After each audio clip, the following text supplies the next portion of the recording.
So, Stu, Lin is known primarily as a pick-and-roll guy, a guy who gets to the rim. How do the Nets play to his strengths, and how does he adapt to the philosophy they're trying to implement? You hit it on the head. When you talk about Jeremy Lin, you are talking about a pick-and-roll player.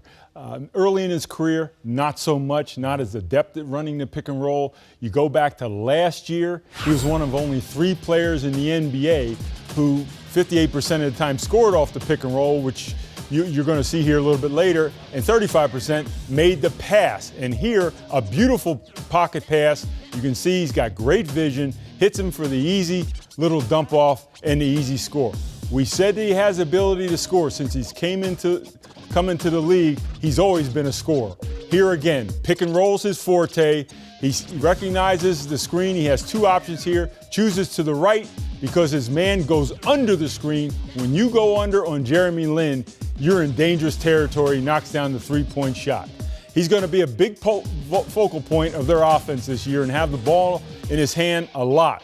Here you see him draw a double team, gets around the double team, probes a la Steve Nash. He's got all 5 defenders focused on him in the paint.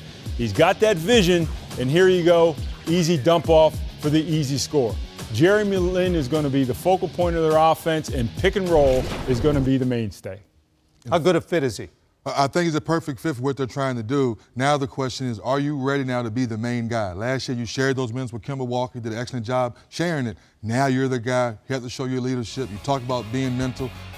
I think they're going to go under a lot of his screens to prove can he make his jump shot night in, night out. Will Randy Ford play more? Whoever his off guard is, Matt, will be the key. If that guy's not making shots, they're going to shrink the lane because everything we're talking about, he wants to turn that corner to pick and roll and get to the basket. Well, the other question is, do they want him to be the main guy? Brook Lopez has been the horse there offensively the last few years when healthy. They're trying to play this motion sort of offense where everybody touches the ball. How much is too much Jeremy Lin with the ball in his hands? It can be a process of being too much, but I think Coach Atkins will figure it out, put those 2 guys in the pick and roll. Now when you turn that corner, you know big fella, when you throw it back, he can knock down that mid-range jump shot. Yeah, and listen, I mean, Sean Marks is sitting there thinking, look, he knows Jeremy Lin ultimately can't be his best player.